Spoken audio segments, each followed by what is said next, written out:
Hello and welcome to Re-enthused. Today we are looking at Time Pilot, which is a Konami arcade machine that was released in 1982, although this version that we're playing today is the MSX version, which was released in 1983. This is the cartridge version, and if you've never played Time Pilot, and we'll just let's kick it off.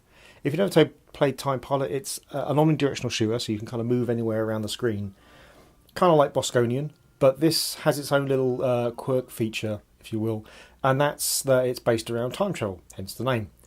Now, what happens is we have all of these planes to... Oops, I went straight into it. It's got a bit of a weird control method as well, where you kind of rotate around depending which way you're facing, which I haven't quite got the hang of yet. We defeat the waves of planes, which I think is about 50 or 25, maybe 25 on the first level, but it varies anyway, it goes up. And once you've defeated all of those, you have to take on a boss character, which is usually like a UFO. And then once you've defeated that, you move on to the next level. The next level is a different time zone. So this, you see, we're fighting biplanes, or things that look like biplanes. And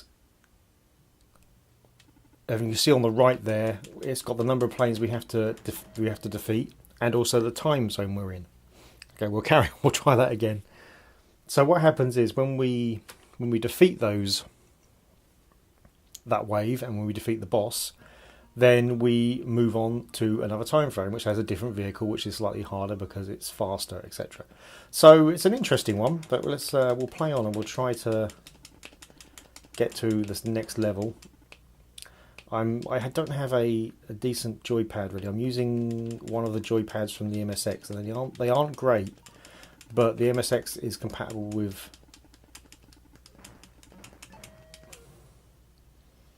Marty joypads, so that's the MSX joypad I'm using.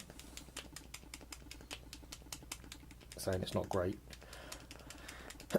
So if you've never used an MSX before, we will talk about it. It's not something we generally cover because it is technically a computer because it has a keyboard, which is kind of our rule.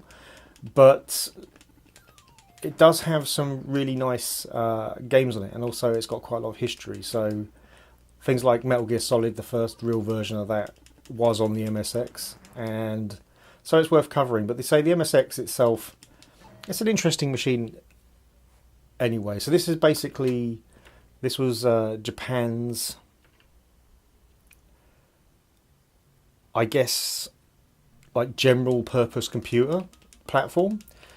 Developed with Microsoft and a couple other companies. Basically, it was a set of specifications that lots of different companies could build against, kind of like the PC.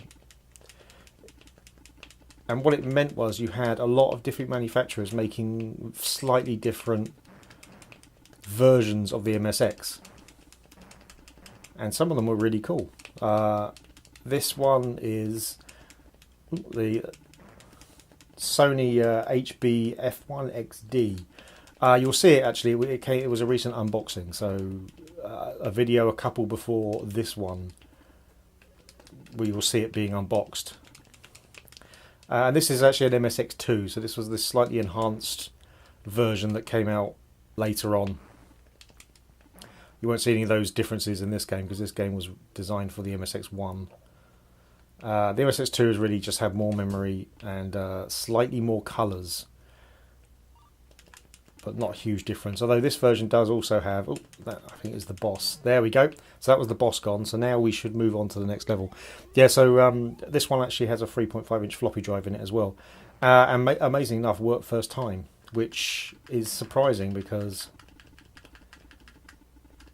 floppy drives on old machines do not tend to work straight away. This one was really taken good care of. It was still in its box, so it's polystyrene, and it was in fantastic condition. It will have a not be staying. Like I said, we don't really cover computers. We just really do consoles. But I wanted one because I've never used one. So I've got an old MSX downstairs, but it's broken. I broke it, to be fair. I was messing around with virtual cassette system I was building, and I got some wires wrong, and I suspect I've put some voltage where it didn't want to be. I can fix it obviously, but I kind of never got around to it, which just kind of says everything with computers. It's not really something that I'm as passionate about as I am old console hardware, but we'll get to it. Anyway, I think that's probably enough of that. You kind of get the idea. She saw we moved on to another time zone, we got slightly faster ships, and you go on with that for about, I think there's like 5 or 6 levels. The Game Boy Advanced version of this, which was released on like a Konami multi-pack system, actually had an extra level, which was one where you went back into the time of the dinosaurs and had to shoot down pterodactyls before you went back to the present again. So that was interesting. Anyway, it's a really good game. It's really good fun. It's slightly challenging, although I don't know how much of that is this controller. But it's a pretty easy concept to pick up and play, and well worth trying out. It's also available on the Atari 2600 and I think a couple of other platforms as well. And obviously there's always emulation like on MAME and such like to try out as well. And I do recommend it. Thanks for watching. If you like the video, please hit like. If you really like the video, please hit subscribe. If you didn't like the video or you have comments, then please put them below. And we'll see you in another video. Goodbye.